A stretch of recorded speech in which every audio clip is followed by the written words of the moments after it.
Tudo começou com uma notícia devastadora. O planeta havia chegado ao seu fim. No entanto, a humanidade não pereceu. Um relojoeiro apareceu, chamando-se Y, afirmando que poderia restaurar a Terra. Assim, mais de 1000 anos depois, em 2016, no distrito de Iquihabara, a humanidade ainda existia. A cena mostra um jovem de cabelo azul em uma esquina, como se estivesse esperando algo. Certo, momentos depois, um helicóptero apareceu, acompanhado de vários robôs que avançavam em sua direção. O jovem não se preocupou, pois uma mulher e um homem correram para enfrentar os robôs. O jovem de cabelo azul apenas lembrou os próximos pontos de coordenadas dos helicópteros restantes, ordenando a garota chamada Marie e seu segurança que continuassem lutando. No segundo seguinte, diferentes tipos de robôs surgiram e os cercaram. O jovem de cabelo azul, Naoto, permaneceu completamente impassível. Ele contatou uma garota chamada Ruzu, que observava tudo à distância. Ao receber o sinal, ela rapidamente sacou sua arma e avançou pelo campo de batalha. Ela desviou de todos os ataques e os eliminou em um instante. O mundo em que viviam era o planeta restaurado por Y, construído inteiramente de engrenagens e conhecido como Planeta Mecânico. O tempo volta um mês antes, no distrito de Kyoto, em uma escola onde Nito seguia seu dia normalmente, sem prestar atenção nos problemas ao seu redor. À tarde, ele correu para a casa da escola, para seu amado quarto, um lugar cheio de relógios de todos os tipos. Neato conversava alegremente com eles, sonhando em se tornar um relojoeiro. Embora parecesse que esse sonho era difícil de realizar, Neato se jogou no sofá, frustrado, murmurando que se ao menos um milagre acontecesse, ou um talento divino caísse sobre ele, seu sonho se tornaria realidade. Para seu espanto, no momento em que essas palavras saíram de sua boca, um estranho cubo caiu do céu e destruiu sua coleção de relógios. Antes que Neato pudesse lamentar, ele ficou atônito com o que havia acabado de cair em sua casa. Parecia um caixão. Após alguns movimentos, a caixa se abriu, revelando uma linda garota de cabelos brancos deitada dentro, como se estivesse dormindo. Enquanto isso, em outro lugar, Marie recebeu a notícia de que o container com YD01, um autômato classificado como tesouro nacional da sua família, havia sido perdido. Sua reação foi de extrema severidade. Furiosa, ela imediatamente ordenou a seu segurança Halter que enviasse pessoas para encontrar e recuperar o autômato desaparecido. Enquanto isso, Mayato ainda olhava para a pessoa dentro da caixa, sentindo que esse era um desejo seu se realizando. Ele podia ouvir o som de engrenagens de dentro da caixa. Era fascinante, mas ao mesmo tempo, ele percebeu que uma engrenagem dentro do corpo da garota estava emperrada. Como a caixa havia caído e quase destruído sua casa, Neato pensou por um momento e decidiu tentar abrir o corpo da garota primeiro. As engrenagens dentro dela eram tão lindas que Neato ficou maravilhado. Mesmo sabendo que suas habilidades eram limitadas, pegou sua caixa de ferramentas e decidiu tentar. Em outro lugar, Marie foi procurar um homem chamado Conrad no terceiro andar da torre central de Kyoto. Antes que pudessem falar, um esquadrão militar interrompeu, dizendo que estavam ali para dar apoio. Marie os confrontou na hora, dizendo que amadores não deviam se meter nos assuntos dos profissionais. De volta à sua casa, Neto trabalhou com muito cuidado para consertar o mecanismo da garota. Depois de um tempo, ele finalmente alcançou uma engrenagem em forma de coração. Neato lutou um pouco, mas decidiu seguir seu coração e tentar girar um parafuso nessa engrenagem. Instantaneamente, o coração começou a se mover, batendo em harmonia com as outras engrenagens. Neato ficou radiante ao ver aquilo. Mas naquele momento, o chão frágil cedeu sob ele e ele despencou. No instante em que Neato gritou, a garota de cabelo branco abriu os olhos, o salvou rapidamente e o levou voando pelo céu. Quando chegaram a um lugar mais seguro, a garota se apresentou como Ruzu, unidade 1 da série Y inicial. Ruzu agradeceu a Neato por consertá-la, mesmo que isso tenha levado 1 hora. Antes que Neato pudesse reagir, ele desmaiou de exaustão. Quando voltou a si, estava descansando no colo de Ruzu. Vendo que ele havia se acalmado, Ruzu perguntou a Neato se ele tinha seu projeto ou alguma informação básica sobre ela. Neato não tinha o projeto, mas conseguiu aprender algumas coisas sobre as engrenagens dentro dela.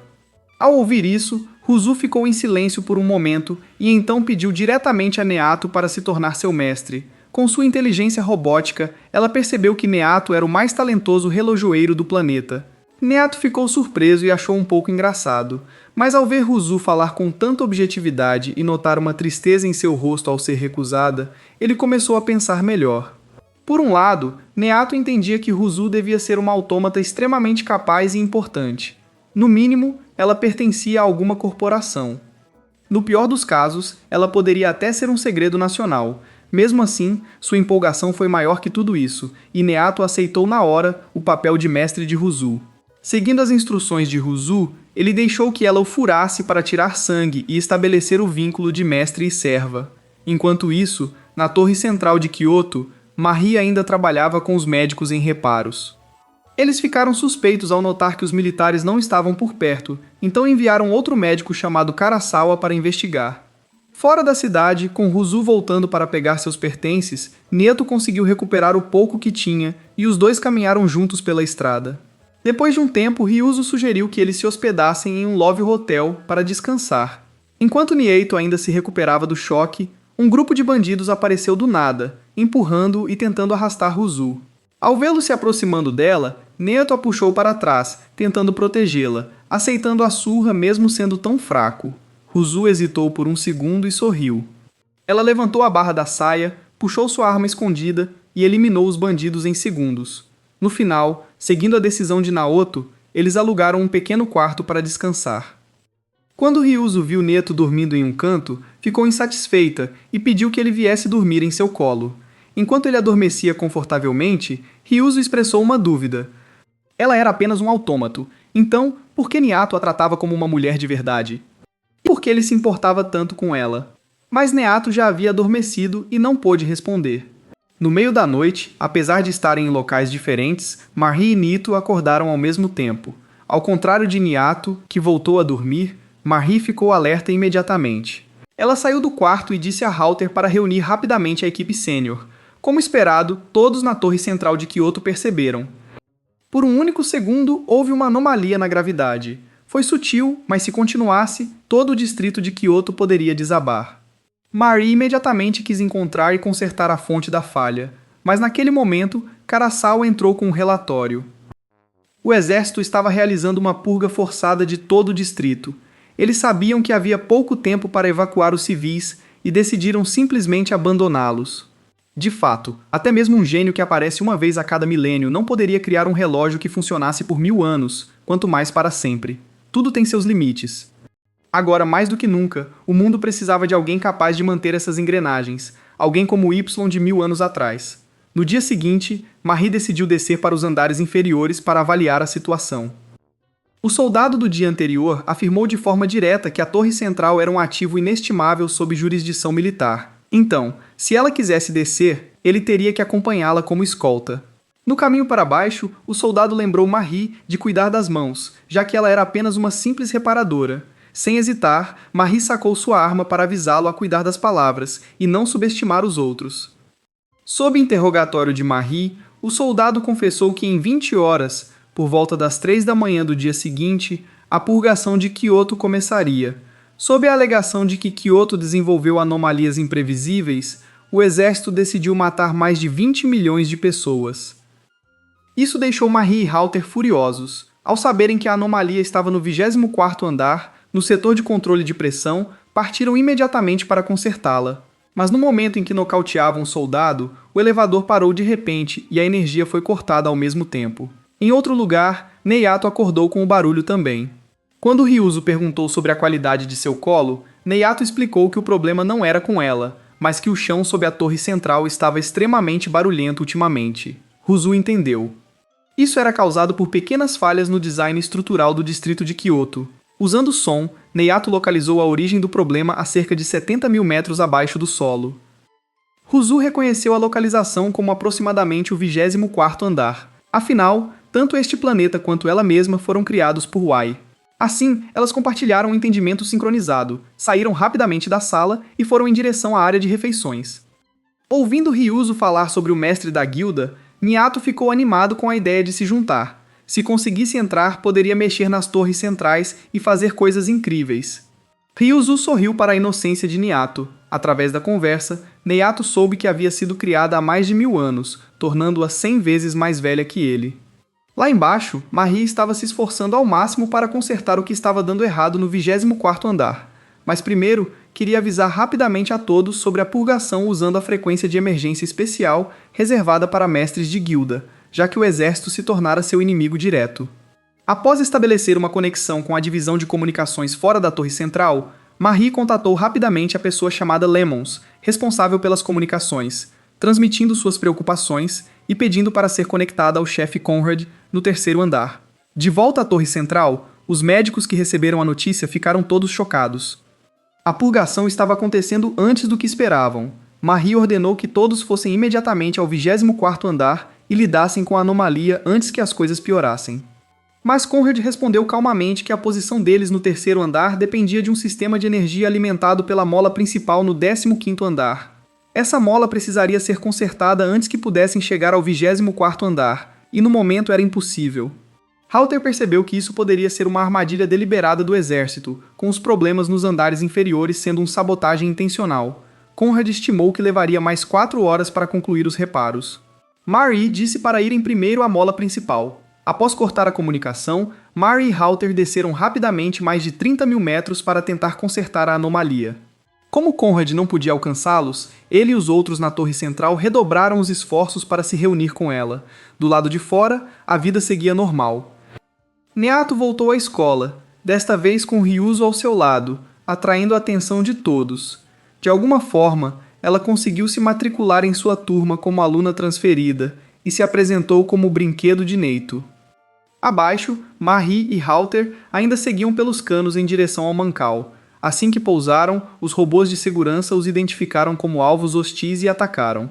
Halter rapidamente pegou Marie e se moveu com velocidade para desviar do perigo. Quando avistaram o Mancal, Marie pediu que Halter segurasse os robôs enquanto ela usava suas ferramentas para consertar a máquina. Entre os robôs menores, havia um em forma de tigela, forte o suficiente para dar trabalho até a Halter. Enquanto isso, com Conrad ajudando remotamente, conseguiram conectar o Mancal e fugiram da área o mais rápido possível. Agora, eles tinham apenas 18 horas restantes. O mundo lá fora ainda estava pacífico. Depois da escola, Naoto ficou olhando para a cidade com desânimo. Andar com a linda Ryuzo o tornara alvo de ciúmes e ódio. Mas graças às palavras reconfortantes de Ryuzo, ele conseguiu se animar um pouco. Eles conversaram juntos. Ryuzo estava aqui desde 1000 anos atrás, e na verdade, nada nesse lugar havia mudado. Era completamente estagnado. Graças à ativação bem-sucedida do Mancal, todos chegaram rapidamente ao 24º andar, mas enfrentaram um enorme desafio nas reparações. O andar continha bilhões de componentes, tornando quase impossível localizar a fonte do problema.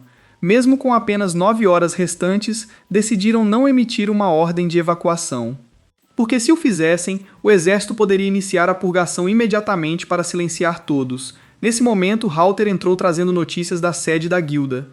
Eles estavam sendo ordenados a se retirar imediatamente. Marie estava furiosa e desesperada. Forçada a recuar por ordens, ela desejou que Ryuzo estivesse aqui, pois isso seria um milagre. Em seu momento de desespero, Halter só pôde incentivá-la a continuar pensando e encontrar uma solução, para não desistir. Já era tarde da tarde. Neato passeava pelas ruas quando decidiu puxar Ryuzo para uma loja de roupas, para experimentar algumas roupas. Neato tratou Ryuzo como a linda autômata que ela era, ajudando-a a escolher as melhores roupas. Apesar de alguns momentos caóticos, eles se divertiram muito. À noite, Marie foi ver Lemons. Ele manteve sua posição, exigindo que se retirassem, já que o exército estava operando a torre central. Eles não podiam simplesmente ignorar sua posição e não tinham escolha a não ser desistir. Marie estava indignada. Eram mais de 20 milhões de vidas em jogo. Ao ver a indiferença de Lemons e como ele apoiava o exército, Marie percebeu que ele já havia vazado a situação para seus superiores. Marie queria desafiar a ordem e continuar tentando, mas Lemons ameaçou revogar sua licença de reparo e reduzi-la a uma mera civil. Foi então que Marie entendeu. Lemons estava ligado a Vasharin, e tudo o que acontecia agora era um plano de Vasharan para destruir a reputação de sua família, o clã Braggett. Em sua raiva, ela queria matá-lo ali mesmo. Mas, ao lembrar de Halter, Marie só pôde se virar e ir embora. Ela estava completamente arrasada. Eles estavam dispostos a matar milhões de pessoas só por causa dela e de sua família. Era horrível. Mesmo assim, após se acalmar, Marie decidiu que não iria mais colaborar com o plano deles do outro lado da cidade só porque Neato gostava. Ryuzo decidiu comprar a roupa, afinal. Nesse momento, enquanto caminhavam pela rua, eles acabaram esbarrando em Marie e a pararam vindo na direção oposta. Num instante, como se sentindo algo, Neto e Marie se viraram para se olhar. No momento em que Marie viu Ryuzo, ela congelou. Não era isso que ela estava procurando? Após o encontro inesperado, o grupo se reuniu imediatamente em outro quarto de hotel. Assim que Neto viu Marie se apresentar, ele ficou cheio de admiração.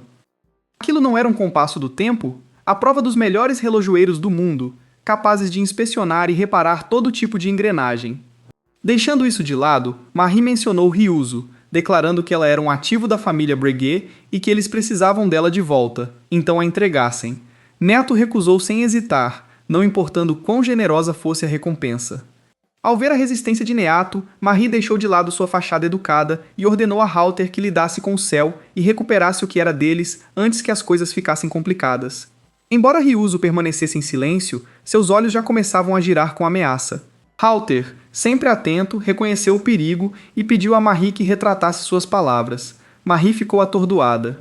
Ela se virou e encontrou a arma de Ryuzo já apontada para sua garganta, pronta para acabar com sua vida a qualquer momento. Halter rapidamente se levantou, mirando sua arma em Neito. Ryuzo perguntou a Marie calmamente se ela pretendia matar sua mestra. A tensão na sala era sufocante. Ryuzo afirmou claramente que se tocassem em Neato, ela os transformaria em carne moída. Halter ficou em silêncio por um segundo, depois decidiu abaixar a arma e fazer um acordo, lembrando Marie de concordar com os termos. Só então Ryuzo retirou sua arma. Halter exalou aliviado e avisou Marie para parar de falar sem pensar. Se Ryuzo levasse a sério, nenhum deles teria chance, e na verdade Ryuzo controlava a conversa. Ouvindo isso, os dois finalmente se recomporam e contaram honestamente tudo o que estava acontecendo nos andares superiores de Kyoto. Ryuzo era o primeiro da série Y e o melhor autômato deixado por Y, o criador de Clockwork Planet. Essas máquinas foram mantidas e confiadas às futuras gerações. O fato de Ryuzo ter despertado nesse momento provou que ela tinha um papel crucial para este planeta. Ryuzo ouviu em silêncio, então fez um sorriso desdenhoso, comentando que Marie e Halter pareciam estar sofrendo de delírios e problemas neurológicos desde o início. Neato, ciente da língua afiada de Ryuzo, não pôde deixar de sentir uma pontada de simpatia pelos dois à sua frente. Ryuzo declarou que seu dever principal era simplesmente ficar ao lado de Neato e fazer tudo por ele, o que quase fez Neato chorar, sentindo pena deles. Ryuzo estava prestes a mencionar um nome, alguém que poderia ajudá-los desta vez. Quando Neato de repente sentiu algo e agarrou a mão de Ryuzo para sair, avisando os outros que algo enorme estava vindo. E de fato, no segundo seguinte, um tremor massivo ocorreu. Seria a anomalia gravitacional ou a purgação já havia começado? Esse tremor foi muito mais violento do que antes, afetando toda a cidade e causando perigo generalizado. Depois de recuperar a compostura, Marie se virou para perguntar a Neto como ele havia sentido isso. Neto explicou que ouviu um barulho tremendo debaixo da terra e até localizou sua fonte exata, o 24º andar da torre central. Marie ficou assombrada com essa habilidade extraordinária de ouvir. Halter também ficou surpreso, especialmente porque Nieto estava usando fones de ouvido com cancelamento de ruído o tempo todo. Como isso era possível? Foi então que Ryuzo falou.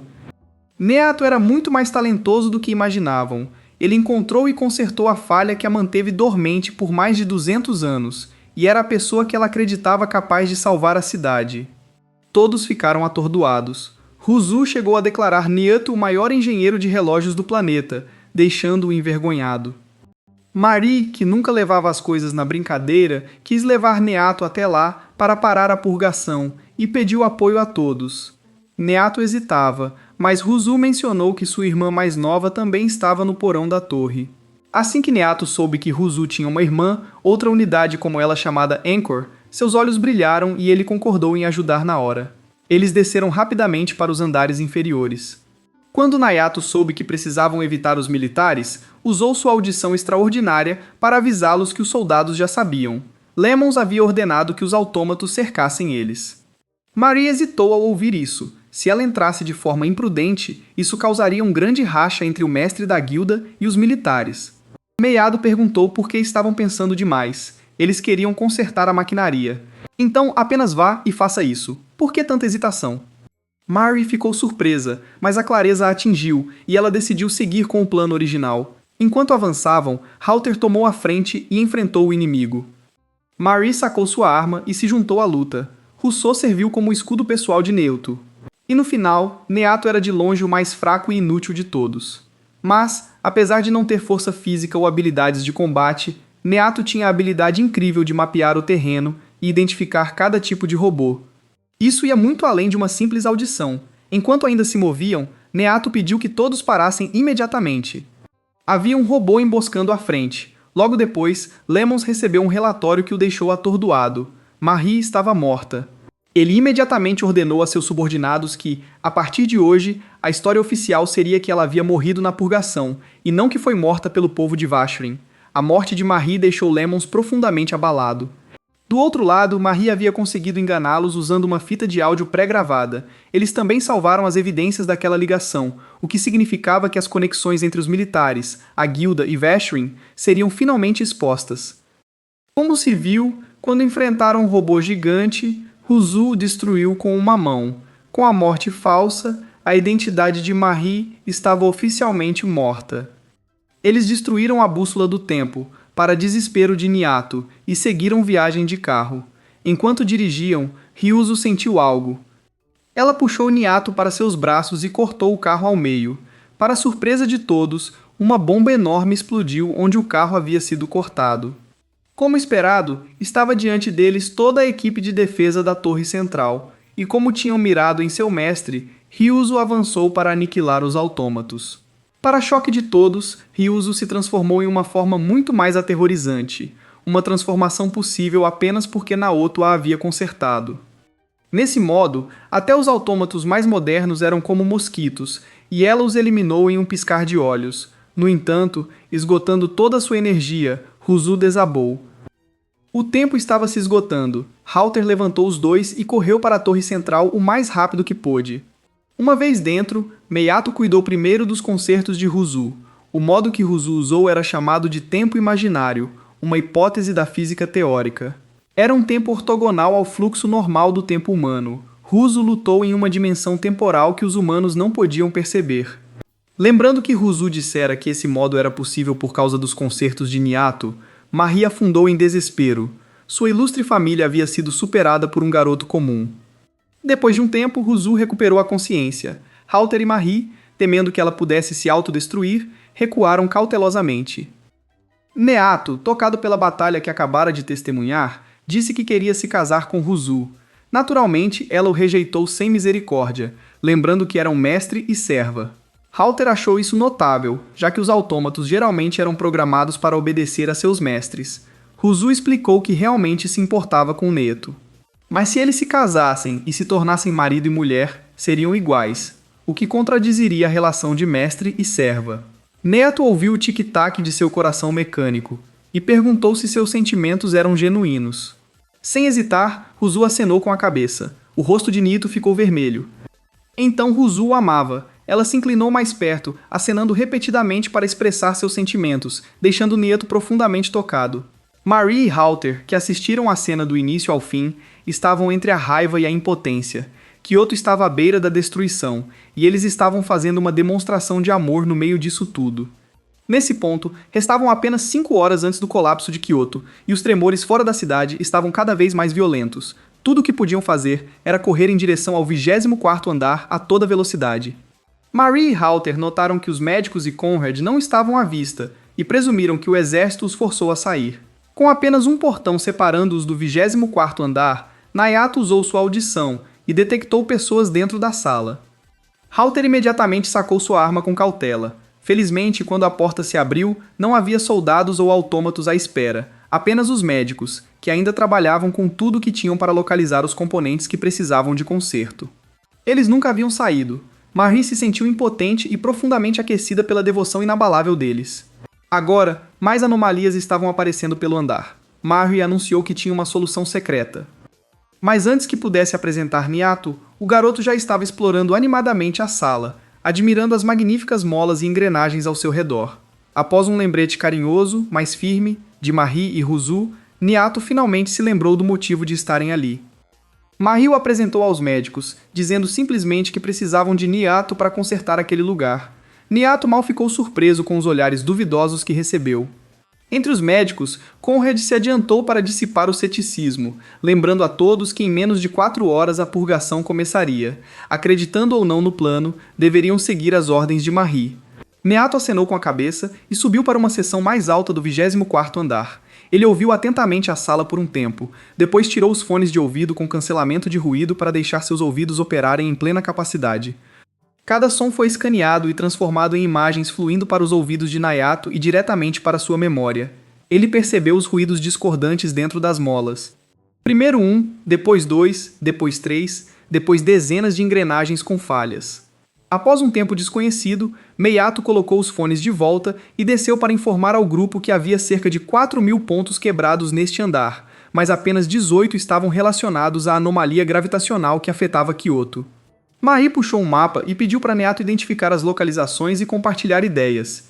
Enquanto todos os outros cuidavam dos reparos, Marie designou Conrad e sua equipe para resolver os 12 problemas de nível 3, instruindo-os a consertar no local sem perder tempo com inspeções adicionais. Os médicos seguiram as ordens e se moveram para suas posições designadas, onde realmente encontraram as engrenagens com falhas e conseguiram consertá-las. Todos os pontos de fácil acesso foram resolvidos.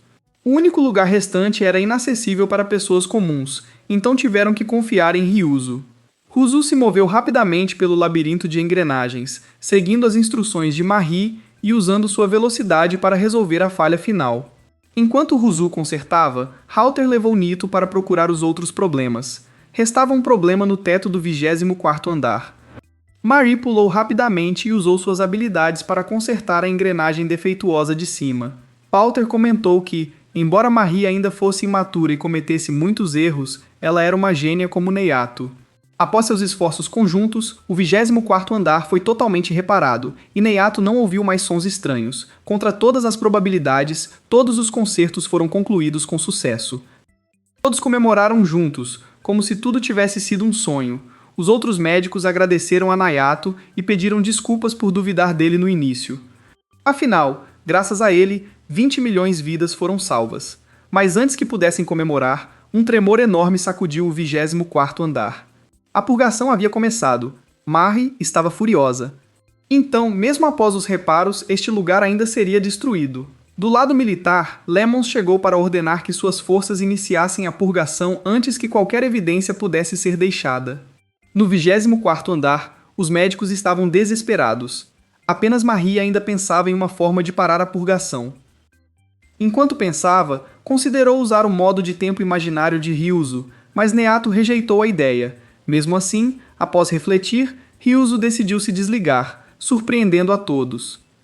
Ela entregou sua engrenagem do coração a Niato e cortou totalmente a conexão. Niato ficou arrasado. Mas, após se acalmar, ele perguntou a Marie o que deveriam fazer para salvar o distrito. O exército já estava pronto para apertar o botão que iniciaria a purgação, destruindo todo o distrito de Kyoto em segundos. Justo quando Lemon suspirou aliviado, sua equipe congelou em descrença ao que viam. A cidade havia sido levantada por uma força gravitacional estranha. No 24º andar, Marie e os médicos usavam o coração de Ryuzo para salvar Kyoto desesperadamente. Eles tinham apenas 30 minutos. Niato estava ao lado de Ryuzo, consumido pela preocupação, quando ouviu um som se aproximando. E de fato, um segundo depois, os autômatos enviados por Lemons invadiram para matar todos que atrapalhassem a purgação. Ao ver isso, Halter pegou sua mochila de armas pesadas e saiu para ganhar mais tempo. Conrad o seguiu, trazendo suas próprias habilidades. Juntos, avançaram para garantir que o 24º andar não fosse invadido. Depois de se recompor, Niato usou sua audição para ajudar Marie a restaurar o equilíbrio gravitacional de Kyoto. As forças militares estavam perdendo o controle da cidade, e Lemons estava cada vez mais descontrolado.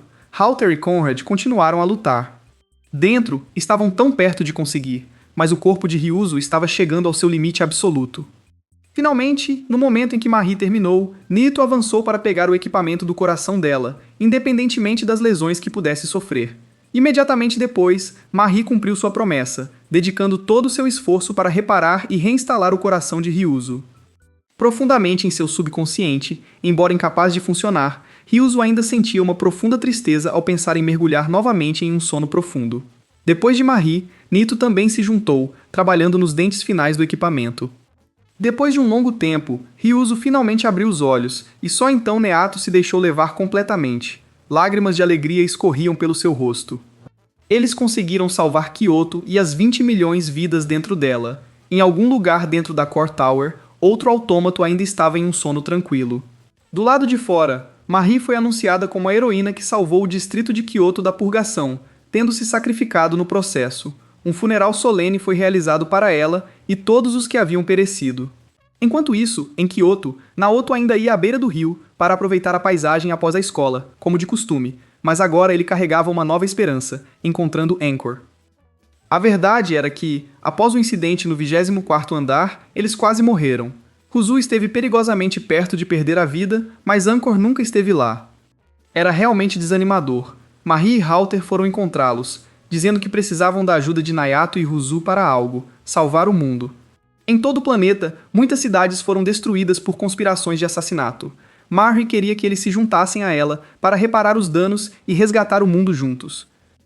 Nayato não tinha desejo de ajudar, mas quando ouviu que a rede de inteligência de Marie poderia ajudá-lo a encontrar Anchor, hesitou por um tempo antes de finalmente concordar em se juntar. Em outro lugar, uma equipe de 3, todos líderes, havia comparecido ao funeral de Marie e parecia estar cumprindo algum tipo de missão. Durante seus movimentos, encontraram uma garota estranhamente pequena, irradiando energia rosa de todo o corpo, aparentemente um autômato.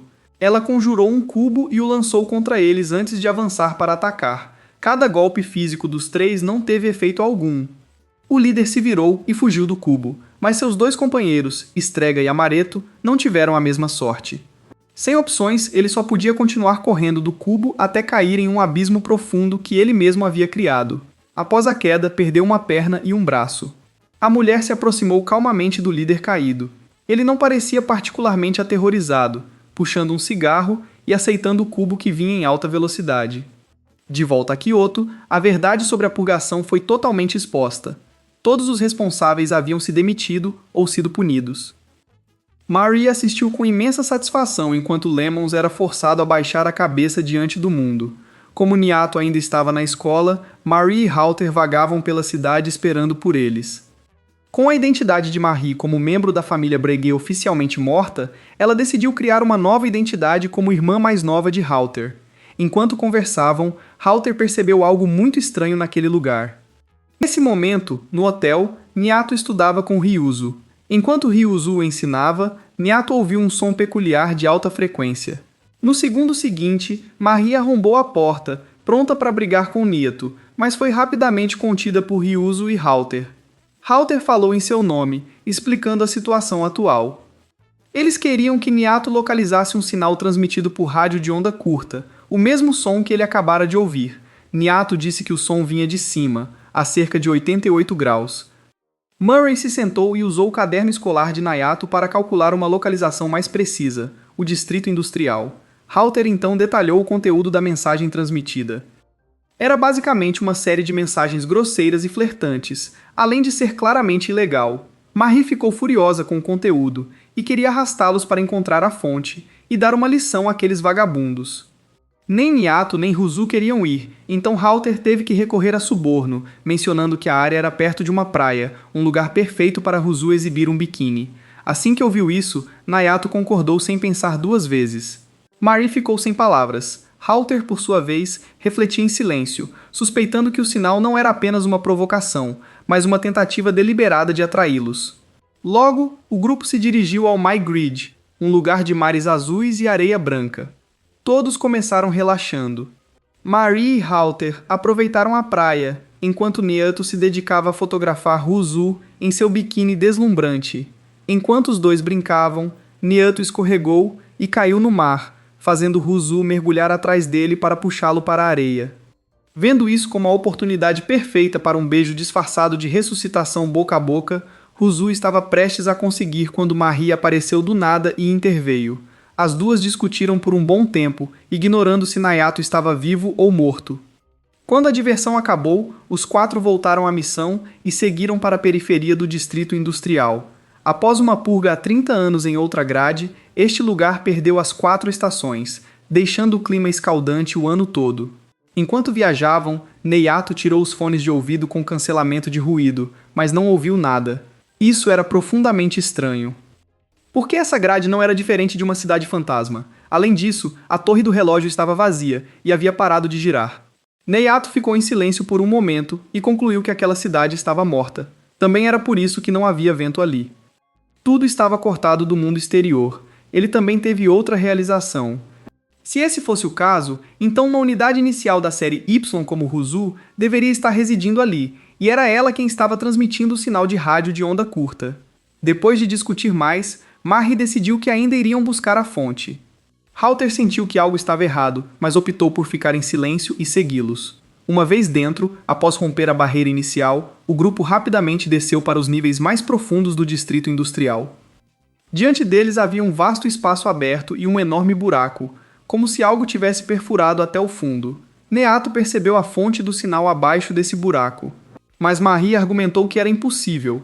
A crosta deste planeta havia sido tomada e despojada de recursos há 1000 anos. Então, não deveria haver nada lá embaixo, exceto um abismo de 5.000 metros. Neiato usou sua audição novamente e percebeu um chão muito amplo e algo massivo lá embaixo. Então Marri acabou concordando em pular. Eles realmente chegaram a um nível mais profundo e encontraram um autômato desmembrado lá, aparentemente o que havia enviado o sinal. Marri disparou sua arma para criar luz, e o grupo olhou horrorizado para um colossal autômato que ocupava mais de 2.000 metros quadrados. Cada componente da torre do relógio havia sido usado para construir essa coisa, significando que era a própria entidade que havia destruído a cidade. Marri estava enfurecida. Enquanto arriscavam suas vidas para salvar o distrito de Kyoto, outros estavam destruindo toda a infraestrutura de uma grade apenas para acabar com o planeta. Neiato analisou a área e percebeu que essa arma já estava pronta para ativação. Sem perder tempo, Marri puxou suas ferramentas, decidida a desmontar o autômato. Mas naquele momento, uma figura saiu das sombras, a garota irradiando energia rosa. Enquanto os três se preparavam, Ryuzo a apresentou. Esta era Anchor, sua irmã mais nova. Mas Ruzu percebeu que sua irmã não reagiu e usava um par de óculos muito estranhos. No segundo seguinte, Anker, como se fosse apenas uma máquina, avaliou o nível de ameaça.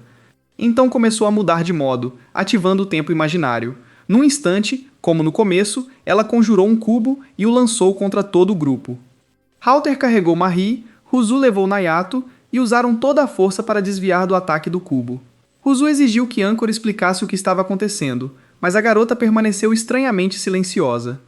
Neiato tirou os fones e usou o som para guiar Ruzu para longe do perigo. No meio disso tudo, ele ouviu um som fraco vindo de Anchor. Lá dentro, a garota estava sofrendo e implorando para Ruzu a destruir. Ao ouvir isso, Neiato ficou chocado e imediatamente avisou Ruzu que Anchor estava com mau funcionamento. Desde o começo, eles tentavam desesperadamente evitar o cubo. Halter e Ruzu conversaram, e apesar do aviso de Ruzu que ele poderia morrer, Halter insistiu em executar algum tipo de manobra. Seus olhos mudaram para vermelho. Ambos os lados rapidamente aproveitaram uma abertura para atacar Anchor, mas ambas as tentativas falharam. Desta vez, Anchor chamou o cubo de volta e usou manipulação espacial para invocar uma lâmina massiva, cravando-a diretamente neles. Enquanto desviava, Neiato ouviu um som e avisou a todos sobre algo sob o chão. Instantaneamente, todo o grupo pulou para um terreno mais alto. Marri se agarrou a uma viga no porão e abriu fogo em Anchor. Halter entrou em combate corpo a corpo, lançando 2 bombas contra o alvo. Embora não a matassem, as explosões fizeram o chão sob ela desabar. Marri presumiu que abaixo estava o abismo sem fundo, e Anchor não conseguiria voltar facilmente. Mas as palavras mal saíram de sua boca quando Anchor disparou para cima como um raio, convocando novamente o cubo e combinando-o com manipulação espacial para liberar algo novo. Neiato tirou os fones e percebeu que ela estava prestes a ativar uma ressonância tripla, uma arma de classe pesada, um canhão de ressonância. Sem outra escolha, só podiam fazer o melhor para desviar de sua linha de tiro. A explosão do canhão de ressonância foi tão poderosa que iluminou toda a cidade de Mai, fazendo um enorme buraco em cada andar da torre central. Anchor não cedeu. Ela apontou o canhão de ressonância para Halter. Ele não tentou desviar, como se quisesse ser um escudo. Neiato mandou Ryuzo atacar para destruir o canhão de ressonância de Anchor. Frustrada, Anchor foi para cima deles e os empurrou para o abismo. Marri ficou horrorizada, mas antes que pudesse falar, Halter a pegou e os dois recuaram rapidamente. Eles pularam para andares mais altos para escapar. Apesar dos apelos de Marie, Halter lembrou que o abismo era como o espaço. Sem equipamento de proteção, ninguém sobreviveria lá embaixo. Ele temia que Neito já estivesse morto. Ao ouvir isso, Marie ficou tomada pela dor e não teve escolha a não ser deixar Halter levá-la de volta à superfície. Encontraram um hotel próximo e se abrigaram. Não importava o quanto Halter tentasse consolá-la, Marie só sentia angústia. Ela se sentia culpada, devastada, convencida de que tinha matado Nito. Finalmente, após um longo tempo de reflexão, Marie se levantou novamente. Ela não tinha intenção de recuar. Afinal, foi graças a Neato que sobreviveram à purgação de Kyoto. Ela não deixaria que isso fosse em vão. Naquele momento, na mansão do governador na Maigrid, uma mãe e seu filho estavam tristes, sentindo falta do pai que não estava em casa. Em outro lugar, aquele marido e pai já havia sido amarrado por Marie. Ela usou métodos forçados, exigindo que ele respondesse suas perguntas. Sob seu interrogatório agressivo, o homem finalmente falou. A Maigrid não escondia apenas uma arma, também escondia pessoas. Os remanescentes das forças militares da purgação da Shiga Grid há 30 anos. Embora a purgação tivesse sido anunciada como a de Kyoto, a verdade era diferente. Aqueles oficiais não fizeram isso para encobrir a verdade. Em vez disso, estavam conduzindo pesquisas eletromagnéticas, violando o Tratado Nacional. As ondas eletromagnéticas de seus experimentos romperam as medidas de segurança e paralisaram a cidade inteira. Para ocultar sua participação, o governo japonês decidiu purgar o distrito de Shiga. Os militares abandonados de Shiga e os cientistas foram para o subsolo, controlando Mai das sombras e esvaziando tudo o que restava de Shiga e da torre do relógio Mai para completar seu projeto. O homem sabia de tudo, mas nunca se manifestou, pois se o fizesse, Mai também seria eliminada. Eles precisavam do projeto para impedir que o governo os eliminasse, embora fosse apenas uma medida de contenção. Para simplificar, esse projeto era a arma nuclear do mundo dos animes. Quando Marie disse ao homem que o projeto já estava pronto para ativação, ele sorriu amplamente e disse que a razão era ninguém menos que a própria Marie. Do lado de fora, a máquina havia sido ativada e estava saindo do esconderijo com o âncora purgado em cima. Acontece que, após a quase purga de Kyoto, o governo havia perdido enormes quantias de dinheiro e a confiança pública, então precisava desse projeto. O governo destruiria a rede Mai, se tornaria o herói, clamaria vitória e restauraria sua honra. O homem zombou de Marie por ser tão ingênuo a ponto de achar que estava buscando justiça. Por causa de suas ações, muitas pessoas estavam prestes a morrer. Depois de descobrir a verdade, Marie saiu em silêncio, caminhando pela chuva. Na verdade, antes de sequestrar o governador, eles receberam notícias de Conrad de que a unidade inicial da série Y em Mai havia sido realocada para Tóquio. Parece que o governo e os militares de Tóquio estavam buscando iniciar uma guerra. Tudo que Halter pôde fazer foi consolar Marie, lembrando-a de que o governo era o verdadeiro vilão nessa história.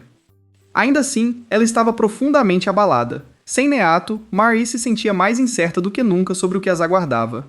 Justo quando ela estava se afogando em desespero, uma tampa de bueiro se abriu com um estrondo, e Neato saiu dos esgotos com Ruzu ao seu lado. Acontece que, após cair no abismo, eles descobriram mais um andar ainda mais profundo. Era um lugar aterrorizante onde humanos comuns mal conseguiam sobreviver por muito tempo, mas um homem estranho que vivia lá embaixo abriu um elevador e os ajudou a voltar à superfície. Assim que Naoto ouviu os outros atualizá-lo sobre a situação, ele imediatamente convocou todos para ir a Tóquio e acabar com isso. Halter alertou que Tóquio era o reduto militar, e Mai já havia ativado sua colossal arma. Havia um verdadeiro perigo de Mai atacar antes que pudessem chegar a Tóquio. Além disso, chegar a Tóquio cedo e esperar também não era uma opção, pois isso transformaria a capital em um campo de batalha. Nayato não estava interessado em estratégias, ele só queria salvar a âncora. Então, poderiam ir direto para lá? Graças ao retorno deles, Marie gradualmente recuperou sua determinação. Sem mais hesitação, ela decidiu que iriam a Tóquio imediatamente para evitar a guerra. Neste momento, na rede de Akihabara, Nayato havia conseguido infiltrar toda a rede de transmissão do distrito. Ele usou uma máscara para esconder sua identidade e transmitiu uma mensagem anunciando que interviria na vida de todos os moradores da área. Um segundo depois, a Tokyo Tower parou diante dos olhos espantados de todos e se despedaçou. Minato continuou seu anúncio, declarando que havia assumido o controle total da rede de Akihabara. A cada direção que apontava, uma enorme explosão acontecia. Quando sua performance terminou, ele voltou a um estado sério e se concentrou em captar os sons ao seu redor. Em algum lugar de Tóquio, Anchor ainda avançava ao lado da colossal arma. Na verdade, 3 dias antes do ataque, Marie recebeu informações de que a arma estava sendo transportada para Tóquio pelo nível subterrâneo mais profundo. Por isso, eles elaboraram um plano para chegar primeiro, tomar o controle de Tóquio e evacuar todos os civis da área. Assim, poderiam deixar a arma e os militares se enfrentarem em uma cidade vazia. Esse era o plano. Mas, na realidade, a segurança de Tóquio era extremamente rigorosa, e eles não tinham pessoal nem tempo para executar o plano. Marie não estava preocupada.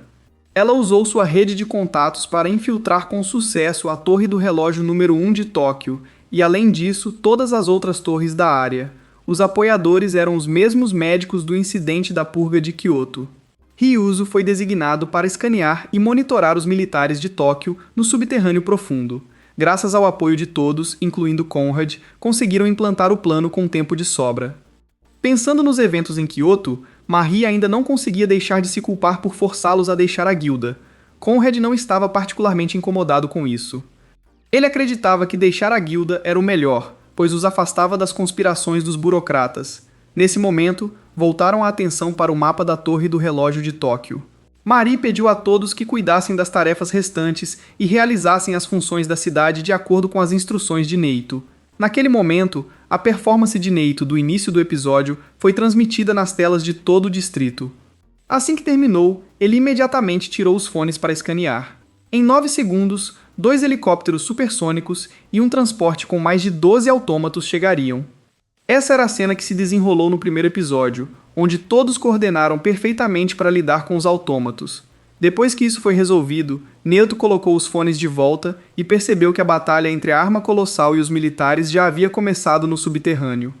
De acordo com o plano, Marie e Halter ajudariam os civis a escapar, depois esperariam na casa segura para todos se reunirem, enquanto Naoto e Ruzu iriam resgatar Anchor.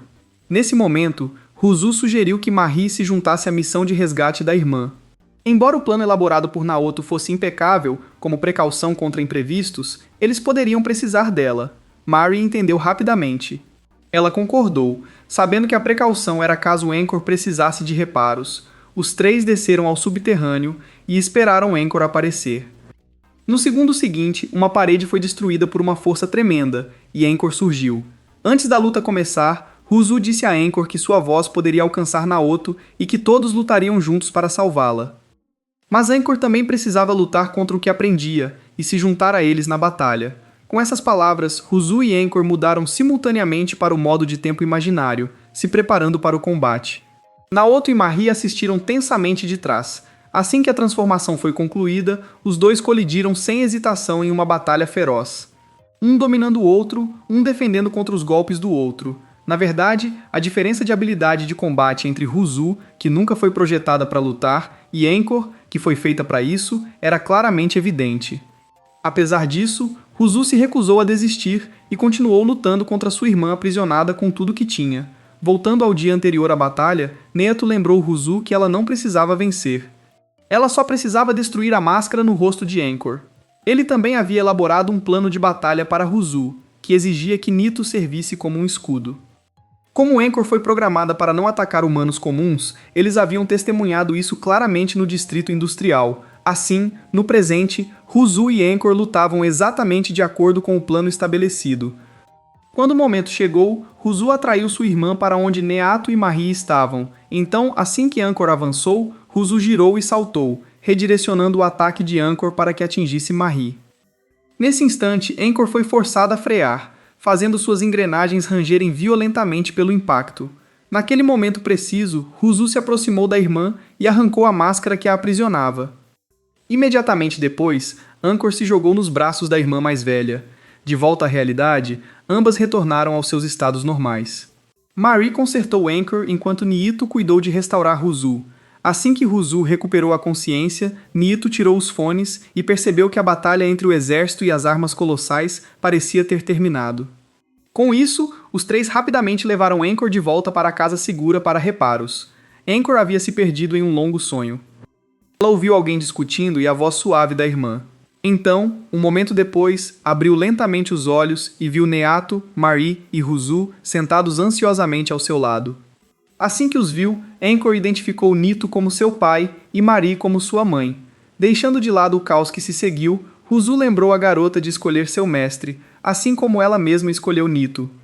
Vendo que Neato não se opôs, Anchor quis aceitá-lo como mestre, desde que ele respondesse sua pergunta corretamente. Anchor perguntou a Neato quem ela era. Neato simplesmente respondeu que Anchor era uma garota muito adorável e encantadora. Com essa resposta simples, Anchor aceitou Neato como seu mestre. A garota então entrou em um estado mecânico, e Ryuzo explicou que isso aconteceu porque Anchor se classificou internamente como uma arma. Neato se sentou gentilmente e pediu que a garota voltasse ao modo de livre-arbítrio. Ele deu a ela permissão para agir conforme sua própria vontade. No final, Anchor escolheu chorar, repetindo desculpas por tudo que havia feito. Em outro lugar, um homem com uma barba branca como a neve sorria, como se estivesse tramando algo. Uma vez, a humanidade criou 5 fontes de energia que moldaram o mundo, alcançando um nível quase divino. Mas apesar de tudo isso, a Terra foi finalmente destruída, e tudo se tornou sem sentido. O Homem Temível recordou a história da Terra e como o mundo funcionava, questionando o verdadeiro significado da existência deste mundo. Em outro lugar, ainda era um dia comum. Neato segurava a pequena Anchor em seus braços, o que deixou Ryuzo tão ciumenta que mostrou seu descontentamento.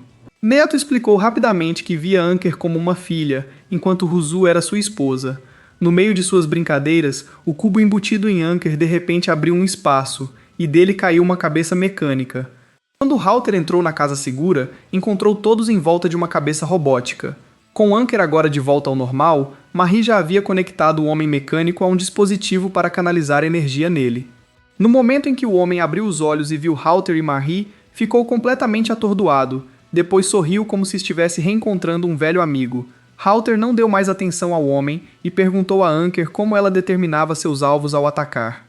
Com base na explicação de Neito, os dois aprenderam que Anchor foi programada para nunca prejudicar ou matar humanos, o que os deixou aliviados. Mas naquele momento, Neito ouviu um som enorme vindo do subterrâneo. Um segundo depois, uma onda de choque abalou tudo ao redor. Neato avisou o grupo que a colossal arma estava subindo debaixo da terra. O homem mecânico, agora à frente, os avisou que o exército não conseguiria detê-la. Ele foi quem enviou o sinal de rádio, explicando que o eletromagnetismo era o auge da pesquisa eletromagnética. Só então Marie entendeu tudo, mas já era tarde demais. A colossal arma havia emergido com sucesso e imediatamente disparou um ataque de rádio por toda a área de Tóquio. Todos, humanos e autômatos, não conseguiram resistir ao ataque e desabaram em agonia, segurando suas cabeças. No segundo seguinte, Ruzu, Halter e Anchor também caíram. Marie e Neato assistiram horrorizados enquanto todas as engrenagens de Kihabara paravam. Incapaz de suportar as ondas de rádio, Mayato desmaiou ao lado deles. Fora da cidade, o dia seguinte amanheceu, e tudo estava envolto em um silêncio aterrador. No céu acima, soldados militares voavam direto para Akihabara. Com Akihabara destruída, o futuro de Tóquio também estava condenado. As forças do governo queriam avançar e lidar com os militares rebeldes. Mas no momento em que suas aeronaves desceram, todas foram abatidas de longe pela colossal arma. Estavam todas dentro do seu alcance. Nenhuma aeronave conseguiu escapar. Apenas alguns sortudos conseguiram saltar com paraquedas. Naquele momento, na rede Casamigasque, na residência do primeiro-ministro, os chefes de Estado ficaram horrorizados ao receber o relatório da situação, mas não podiam fazer nada sobre o Ministério da Defesa. O ministro da Defesa, que também atuava como primeiro-ministro interino, emitiu uma ordem para disparar os canhões de defesa da capital contra o alvo. Ignorou todas as objeções, insistindo teimosamente em seu comando. Assim, de longe, foram disparados projéteis de fumaça diretamente contra a rede. Mas o homem que comandava a colossal arma estava completamente impassível. Com sua enorme arma, ele ergueu facilmente um escudo defensivo e até destruiu diretamente as armas ofensivas do governo. Todos os chefes de Estado ficaram atônitos com a exibição diante deles. Do outro lado, as pessoas que controlavam o Yatsukahagi celebravam a invencibilidade de Tóquio, confiantes de que outras regiões teriam que reconhecer o valor de sua pesquisa. Começaram imediatamente a recarregar a arma avançada, preparando-se para continuar a luta e obliterar tudo em um único golpe. O homem que liderava Tóquio se lembrou de como, 1000 anos atrás, o chamado I havia reconstruído este planeta usando apenas engrenagens. Incontáveis cientistas sacrificaram suas vidas tentando entender como o planeta funcionava, e todos falharam. E os havia trazido para este mundo absurdo e sem sentido. Ele era um egotista incomparável. Acontece que o estranho homem que Naoto e Ruzu encontraram no subsolo era o líder de Tóquio. Esse homem perguntou a Naoto se ele já havia sentido vontade de desistir deste mundo. Quando tudo parecia atrapalhar o progresso da humanidade, Niato simplesmente disse que nunca havia perdido a esperança. Recordando essa resposta, o homem só pôde apertar os dentes em silêncio. De volta à casa segura, Niato havia recuperado a consciência. Ele viu Marie sentada silenciosamente em um canto, sem dizer nada. Ela apenas informou que tudo havia sido destruído.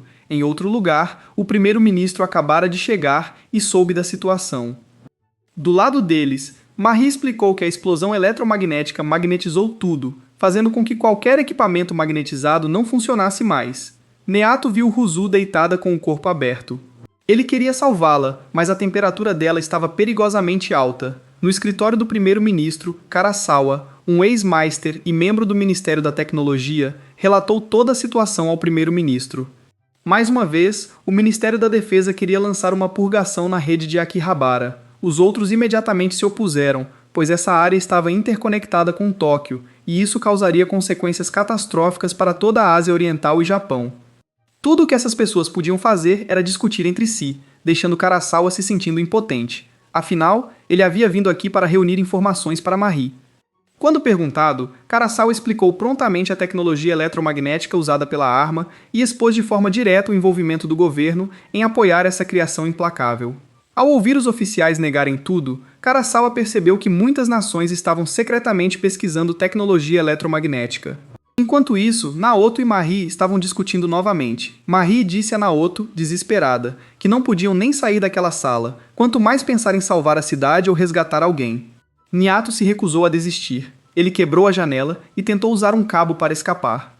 Ele queria levar Rusu e Anker com ele, encontrar uma maneira de resolver o problema e depois consertá-los.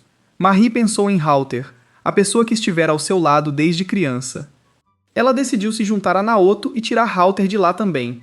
Justo quando estavam se preparando para tirar todos, Anker, que estava deitada em um canto, de repente emitiu um som.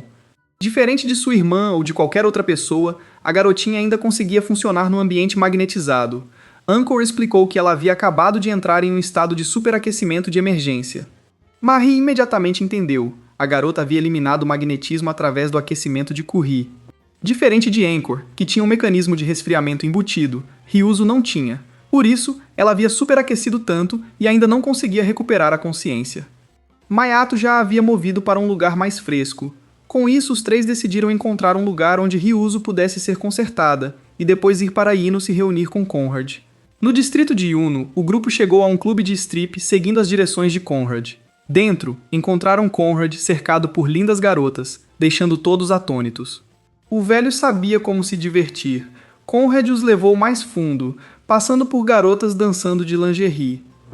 Essas eram autômatos que ele mesmo criou para entretenimento. Eles desceram para um nível subterrâneo secreto, um mercado negro de autômatos que até negociava com as autoridades. Rapidamente, colocaram Ryuzo em um duto de resfriamento para baixar sua temperatura. A cabeça de Halter e a do homem mecânico também foram colocadas em caixas de preservação. Marie pediu a Conrad que encontrasse um corpo reserva nas próximas 12 horas para que pudessem funcionar. Do outro lado, vendo Anker preocupada com a irmã, Nito só pôde tranquilizá-la que Ruzu ficaria bem.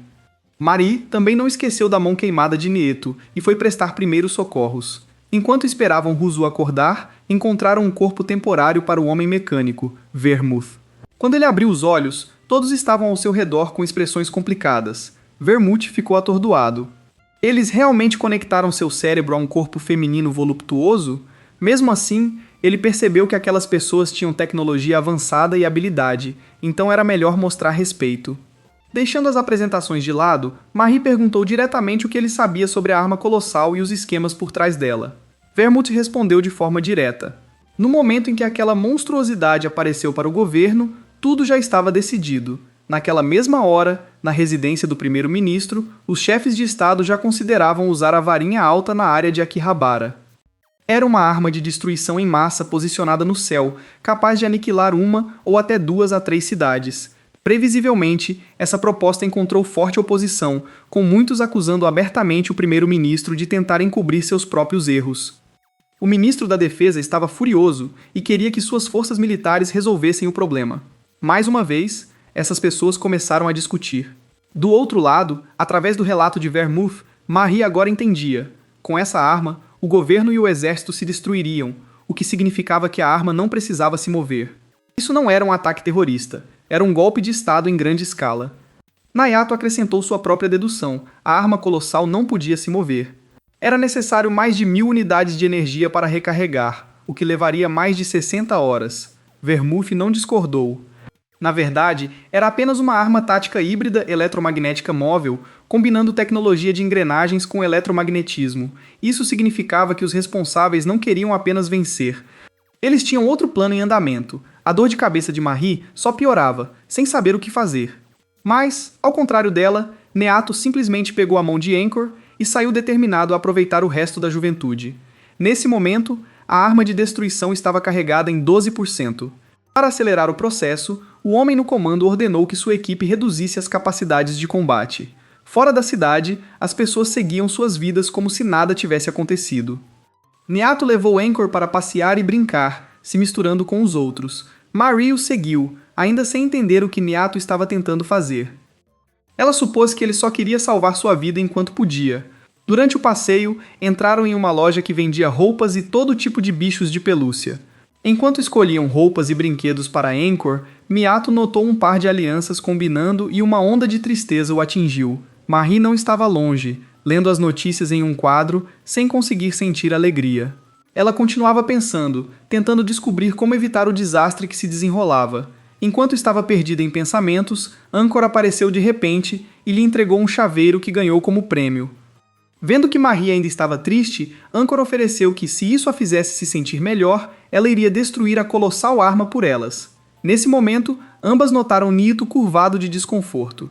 Os fones de ouvido com cancelamento de ruído de Niato quebraram em um Kiabara, mas agora ele precisava encontrar outra coisa antes de comprar novos. Na verdade, Niato não estava tão alegre quanto parecia. Ele também queria caçar aqueles vilões e fazê-los pagar pelo que fizeram a Ryuzo. Os três se acomodaram em um café para descansar por enquanto. Enquanto discutiam o que poderia resolver o problema, Anchor de repente falou. Ela tinha um desejo. Queria destruir a colossal arma para que Marie ficasse feliz. Ao ouvir isso, Neato soube que Marie havia dito algo à garota. Ele estava genuinamente irritado que Marie tratava Anchor como se fosse apenas uma arma. Além disso, a garota ainda estava no meio do recarregamento. Como ela poderia lutar com toda a força? Além disso, Marie estava forçando uma criança a suportar um enorme fardo só para cumprir a tarefa. Meato exigiu saber se Marie tinha algum respeito próprio. Vendo-os discutir por sua causa, Anchor só pôde se desculpar. Depois de ser repreendida, Marie finalmente percebeu o quão impulsiva e tola tinha sido. Ela então se virou abruptamente e saiu, mas antes pediu a Anchor para cuidar bem de Nito. Ao ver que Marie havia recuperado a razão, Nito suspirou aliviado. À tarde, no laboratório, Marie consertava e remontava Rusu freneticamente. Quando Neato voltou, Marie o chamou para ajudar a consertar sua esposa. Neato explicou que não conseguia fazer o tipo de trabalho que Marie descrevia. Ele só consertava Rusu baseado em instinto. Enquanto conversavam, Neato foi subitamente atingido por uma inspiração. Ele queria tomar o Pilar do Céu, o centro que conectava todos os distritos do Japão. Essa ação os tornaria criminosos em uma escala monumental. Marie não teve objeções, mas ficou bastante surpresa ao ver Vermouth se oferecer para ajudar também. Embora seus corações estivessem cheios de preocupação, todos gradualmente se concentraram em seu verdadeiro objetivo. Eles não eram heróis, nem vilões. Eles estavam simplesmente cumprindo sua missão para alcançar seus próprios objetivos. Naquele momento, no topo do Pilar do Céu, uma mulher de cabelos escuros percebeu que tudo estava saindo do controle. Ela desejava que Marie estivesse ali. Abaixo da torre, longas colunas de tropas militares e equipamentos avançados estavam posicionados e prontos, como se preparassem para uma batalha decisiva. Ao amanhecer, no Pilar do Céu, autômatos e soldados estavam todos em seus turnos. Justo quando tudo parecia pacífico, uma torre de observação foi repentinamente derrubada. Fumaça e névoa obscureceram tudo. Enquanto os soldados estavam em alerta máximo, Rusu e Anchor apareceram e se apresentaram. Eles não deram chance aos soldados de responder, eliminando cada um deles rapidamente enquanto destruíam a geração anterior de autômatos. De longe, Vermouth observava com diversão, enquanto Anchor e Rusu enfrentavam 1000 oponentes entre os dois. Pelo rádio, Nayato lembrou Vermouth de lutar na direção que ele havia especificado. O homem no corpo de uma bela mulher saltou direto, encarou os robôs e os eliminou um a um com estilo. Ele até desviou dos tiros com facilidade antes de sequestrar uma de suas unidades. Acontece que, enquanto planejavam o próximo movimento, Mehoto sugeriu que Marie instalasse o cérebro de Halter em um autômato pesado. Ele pretendia emparelhar Halter com um Oberon, um modelo que nunca havia sido usado em campo. No entanto, Marie insistiu em usar um Genbu, um modelo semelhante que já estava disponível no Pilar do Céu. A tarefa de encontrar aquele corpo foi dada a Vermouth, que agora pilotava o Genbu e eliminava os inimigos um a um. Após uma luta exaustiva, Vermouth finalmente cumpriu sua missão e garantiu um Genbu negro. Marie e Nayato então apareceram. A próxima tarefa de instalar o cérebro teria que ser feita pela própria Marie. Vendo o quanto ela estava preocupada, Vermouth a tranquilizou, dizendo que Halter era um soldado e que, ao sentir o cheiro do campo de batalha, voltaria. Nayato lembrou que ela tinha apenas 30 segundos para completar a instalação. Os inimigos estavam se aproximando. Sem hesitar, Marie pulou sobre o corpo do Genbu para realizar o transplante do cérebro. Do lado de fora, Anchor e Ryuzo ainda lutavam contra os automatons pesados. Após 30 segundos, Marie terminou a instalação. Além disso, parecia que ela havia despertado uma nova habilidade semelhante à de Nayato, permitindo que percebesse tudo em um enorme raio. Ela viu que os inimigos se preparavam para disparar um ataque incrivelmente poderoso na direção deles. Mas nem Nayato nem Ryuzo haviam notado. Em seu desespero, Marie só pôde fechar os olhos. Mas naquele momento, os últimos mecanismos completaram seu ciclo dentro do corpo do Genbu. Finalmente, Halter despertou em sua nova forma e salvou a todos do bombardeio. Com sua experiência em combate, Halter precisou de apenas alguns segundos para se adaptar ao novo corpo e rapidamente começou a destruir cada unidade inimiga à frente, sem matar ninguém, tudo em cerca de 40 segundos. Com essa nova arma robótica, os outros não precisavam mais se jogar na batalha. Halter havia assumido e estava lidando com a próxima onda de fogo inimigo. Marie estava um pouco preocupada com ele. Mas Halter a tranquilizou, dizendo que com esse novo corpo não havia nada a temer, e assim, as forças de segurança do Pilar do Céu foram desmanteladas. A notícia da infiltração foi registrada em detalhes vívidos, com o rosto de Neito estampado em destaque nas manchetes. Depois, ele não esqueceu de fazer outra transmissão pública declarando que lançariam toda a rede interconectada de Tóquio ao inferno. Enquanto todos estavam em choque, outra mulher apareceu na tela, Sua Alteza Hashinomiya. Ela contou calmamente os eventos no Pilar do Céu, explicando como o grupo de Naoto havia conseguido tomar o controle. Ela pediu a todos os cidadãos que evacuassem a capital imediatamente. Vendo que a situação estava favorável, Karasawa saiu silenciosamente da câmara do líder, querendo relatar a Marie o mais rápido possível. Do outro lado, a transmissão também chegou à área de Tóquio, onde os remanescentes do antigo exército Shiga estavam estacionados. O homem ficou em silêncio por um momento, então mudou seu plano, ordenando a seus subordinados que priorizassem a recarga de energia de combate. Ele queria ajustar sua estratégia e ver o que Nayato faria a seguir. Do lado dele, a inteligência de Karasawa foi rapidamente entregue por Conrad ao Pilar do Céu. A varinha alta seria solta exatamente às 2 da tarde, dando a eles mais 6 horas. Nayato, Anchor e Rusu ainda desfrutavam de um momento de paz, enquanto Marie já estudava o mapa com os outros, se preparando para a batalha. Nesse momento, Hoshinomiya apareceu para falar com Marie. Acontece que Marie e Hoshinomiya foram colegas de classe e também eram muito próximas. Vendo que Hoshinomiya já sabia de algo, Marie falou abertamente sobre o plano, observando que tudo foi concebido por Nayato. Hoshinomiya já havia visto como Nayato analisava o Pilar do Céu apenas com som. Mesmo assim, Hoshinomiya calculou que Nito era uma ameaça e que deveriam lidar com ele rapidamente. Mas assim que essas palavras saíram de sua boca, Ruzu, que estava do lado de fora, se aproximou e avisou Hoshinomiya para não pensar em machucar seu mestre. Anchor também ficou descontente, lembrando a mulher de não falar mal de seu pai. Hoshinomiya ficou surpresa e só conseguiu pedir desculpas. Ao ouvir isso, os dois autômatos perderam o interesse e voltaram a mimar Naoto. Depois de terminar a conversa com sua velha amiga, Marie voltou ao laboratório para continuar seu trabalho. Anchor também estava na sala, já que Naoto e Ruzu precisavam conversar a sós. Não querendo deixar a garota sozinha, Marie deixou Anchor ajudar com pequenas tarefas. Anchor ficou radiante com a bondade de Marie e a seguiu imediatamente. Do lado de fora, no jardim, Nieto percebeu que Ruzu estava evitando olhar para ele. Então, ele foi falar diretamente com ela e perguntar o porquê. Ruzu ficou em silêncio por um momento antes de confessar. Ela havia causado a queimadura na mão de Nieto e se sentia profundamente culpada, acreditando que falhou em seu dever como serva. Vendo como ela estava triste, Nieto pensou por um momento e apresentou a Ruzu um anel. Era algo que ele havia feito durante as noites em que Ryuzo ainda estava inconsciente, e ele queria que ela usasse pelo resto da vida. Ruzu disse a Nieto para nunca fazer isso por mais ninguém, então aceitou o anel feliz. Nesse ponto, o exército do governo japonês havia enviado seus autômatos ao Pilar do Céu para resgatar Sua Alteza Hashinomiya. Restavam 21 horas antes que a arma colossal fosse ativada e 7 horas antes que a varinha alta fosse solta na área de Tóquio. No Pilar do Céu, Marie e todos estavam trabalhando a todo vapor, se esforçando para completar os últimos passos. Sem mais nada a fazer, Vermouth e Halter se juntaram ao esforço para ganhar tempo, enfrentando os autômatos enviados à torre. Neato, junto com Ryuzo e Anchor, observava tranquilamente ao redor quando Hoshinomiya se aproximou, pedindo uma conversa privada. Os 4 entraram em uma sala separada para conversar. Naoto explicou por que queria destruir a arma colossal. Ryuzo havia sido atacado por ela, e Anchor foi escravizado, forçado a matar automatons por muito tempo.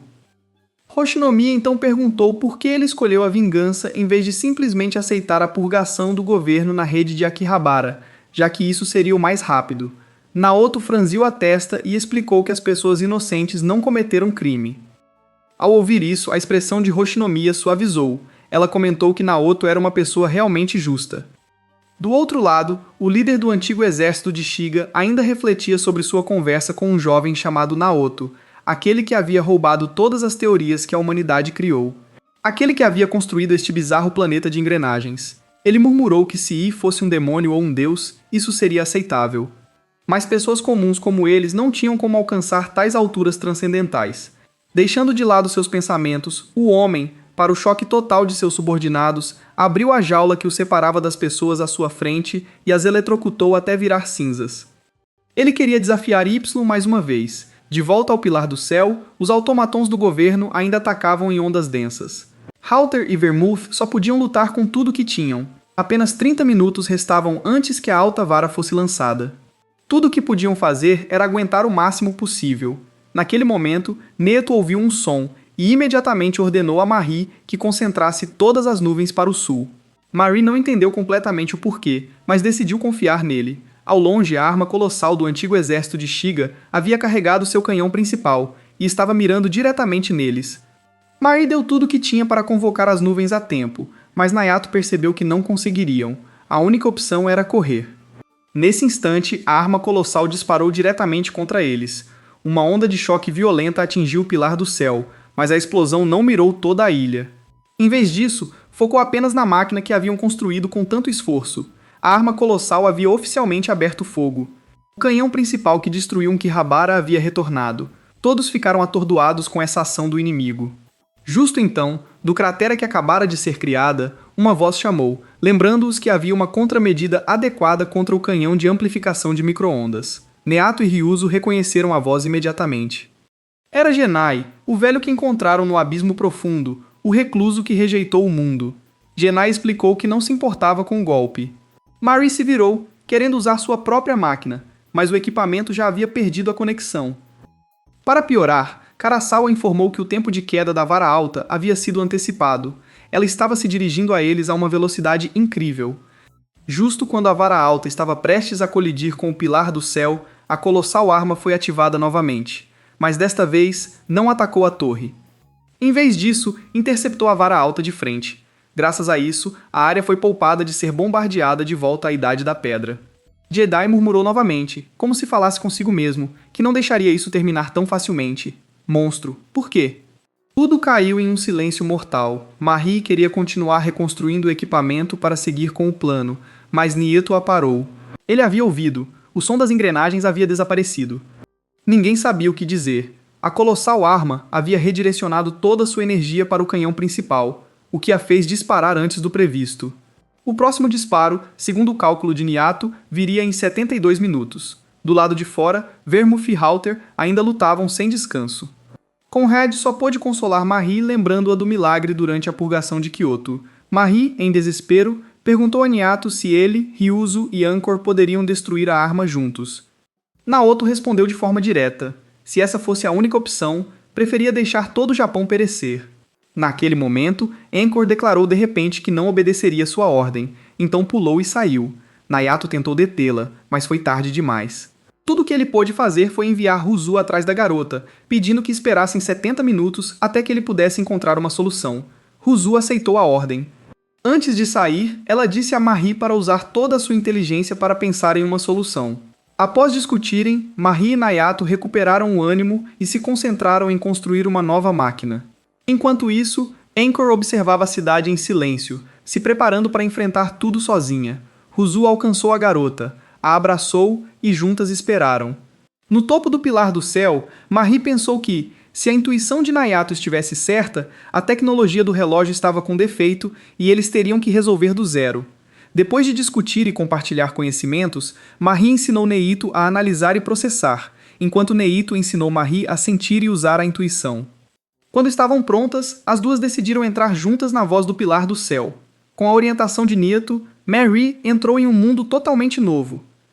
Ela desmaiou por um breve momento e, ao voltar, entendeu o cerne do problema. As duas imediatamente se posicionaram no equipamento de reparo e começaram a criar uma nova máquina, sentindo e analisando enquanto trabalhavam.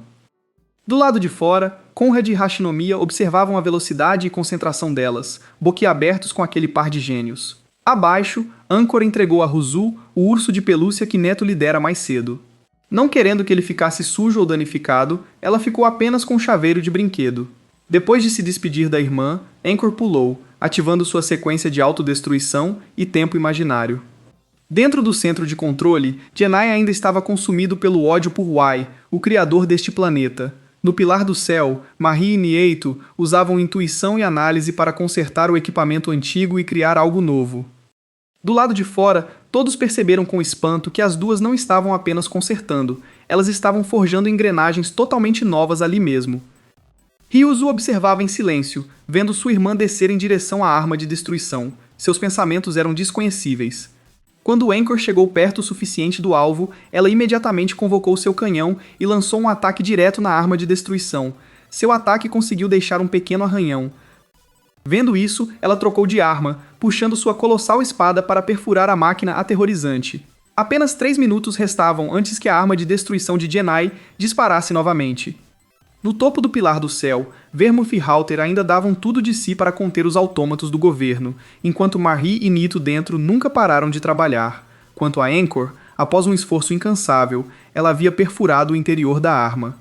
Embora seu corpo mostrasse sinais de deterioração, coberto de sujeira e arranhões, Anchor continuou, balançando sua espada e destruindo tudo de dentro com mais de 1000 golpes. De volta ao Pilar do Céu, Vermouth viu o inimigo se aproximando, pronto para atacar a torre, e não teve escolha a não ser recuar um passo. O ataque imprudente do inimigo também estava atrapalhando a criação da nova máquina por Marie e Neito. Mesmo assim, Halter e Vermouth não estavam excessivamente preocupados. Aquelas duas dariam conta. Dentro, Conrad avaliava a situação de forma objetiva. O progresso deles não só desacelerou, mas também sofreu danos pesados. Mesmo assim, os dois gênios não mostraram intenção de desistir. Nesse momento, a voz de Genai ecoou mais uma vez, cheia de satisfação, zombando de seus esforços e de quem havia criado o desespero de hoje. Ao ouvir isso, Marie se virou e o xingou de tolo auto-justificado que adorava falar em nome da humanidade. Meiado não pôde deixar de ficar impressionado. Aquelas palavras eram quase idênticas ao que ele havia dito antes. Genai também ficou atordoado. Ele percebeu que o atual Y não era uma pessoa, mas duas. O velho concluiu que Nayato e Marie eram a reencarnação de Ypsilon. Com esse pensamento, ele ficou ainda mais ansioso pelos últimos 5 segundos antes de poder disparar novamente. Quando chegou a hora, Genai não hesitou em apertar o botão, mas no instante em que a energia começou a se acumular, imediatamente reportou uma queda. Genai franziu a testa e soube instantaneamente que era obra de sábios lacaios. De fato, não importava quantas vezes ela fosse eletrocutada ou entrasse em convulsões, Anchor continuava destruindo os sistemas de dentro para fora. Durante o processo, a máquina até tentou assimilá-la, puxando-a de volta para um estado controlado. Anchor forçou-se a ficar em pé, desejou manter a calma e ativou o tempo imaginário para continuar lutando. Independentemente das dores agonizantes da eletricidade percorrendo seu corpo, Anchor seguiu em sua destruição, sem poupar nem mesmo seu próprio braço. Na coluna do céu, Hoshinomiya e Conrad também notaram que a arma de destruição falhou em disparar, o que significava que Anchor havia feito algo. Neto permaneceu em silêncio, apenas pressionando Marie a continuar com a máquina. Dentro da arma, Anchor lutou com tudo que tinha em seus últimos minutos até que as engrenagens dentro de seu corpo se despedaçaram. Voltando à sua forma normal, Anchor ainda tentou ficar de pé, querendo continuar destruindo. Mas naquele momento, uma bala atingiu seu abdômen. Genai se aproximou e inspecionou seu corpo. Ele trocou para um canhão, determinado a acabar com ela de uma vez por todas, marcando o triunfo da humanidade. Mas, nesse instante, um chaveiro musical caiu repentinamente dela. Anchor recordou as breves memórias que compartilhou com Nieto e Marie. Justo quando aceitou sua morte, a bala nunca a atingiu. Ryuzo apareceu, cumprindo seu dever como irmã mais velha de Anchor. Ao ver Genai levantar sua arma novamente, Ryuzo cortou seu braço que segurava a arma sem hesitar. Genai não se desanimou nem diante da morte. Não importava o que acontecesse com ele, sua arma de destruição ainda dispararia. Mas naquele momento, o sistema falhou novamente. Do lado de fora, a arma de destruição se autodestruiu. Acontece que, graças ao tempo que Anchor comprou, Marie e Neto desbloquearam seu potencial e completaram o dispositivo. Do lado de fora, Hoshinomiya e Conrad não podiam acreditar no que viam. A árvore divina havia renascido por completo. Eles conseguiram completá-la a tempo. Ainda assim, Marie e Neato não conseguiram comemorar. Eles terminaram depois do prazo que prometeram a Anchor. Nesse momento, Vermouth e Halter se reuniram a eles, pedindo que todos fugissem antes que os autômatos se aproximassem. Niato apenas sorriu e disse que tudo o que precisavam era pular daqui e usar o dispositivo para controlar as correntes de convecção. Com isso, ele se ofereceu para pular primeiro. Vermouth e Halter o seguiram. Marie ativou a máquina, se despediu de Hoshinomiya e então pulou com os outros. Dentro da arma em ruínas, Ryuzo olhou para Genai e sentiu que ele já havia sido derrotado desde o início. Genai estava amargurado pela intrusão do autômato, mas Ryuzo não se importou. Ela simplesmente pegou Anchor e saiu, abandonando-o à sua autodestruição. Após pousar em outra grade chamada Ariake, todos se reuniram em um laboratório para encontrar Anchor e Ryuzo. Niato imediatamente examinou Anchor. Felizmente, ela não tinha ferimentos fatais e ainda podiam consertá-la. Anchor acordou ao mesmo tempo e pediu desculpas a todos por não ter completado sua missão e por desobedecer ordens. Neato apenas sorriu e disse que ela merecia elogios. Marie enxugou as lágrimas e abraçou a garota. Só então Anchor finalmente relaxou e chorou. À noite, Karasawa se reuniu ao grupo, trazendo um barco para ajudar na jornada e materiais para reconstruir o corpo de Halter. Embora o tempo estivesse péssimo, essa era a melhor maneira de evitar a perseguição. Após se despedirem dos médicos e de Conrad, todos embarcaram no barco e seguiram em frente. O tempo passou e mais um dia tranquilo chegou. Marie tomou o sol enquanto Halter relaxava, pescando e ouvindo notícias das regiões além. Agora, Neato havia terminado de consertar Anchor e a levou para fora. Marie ficou tão feliz que a abraçou, ignorando completamente Neato. Os dois começaram a discutir de novo, e Ryuzo, com ciúmes, piorou a situação. Nesse momento, Vermouth avistou algo alarmante de cima.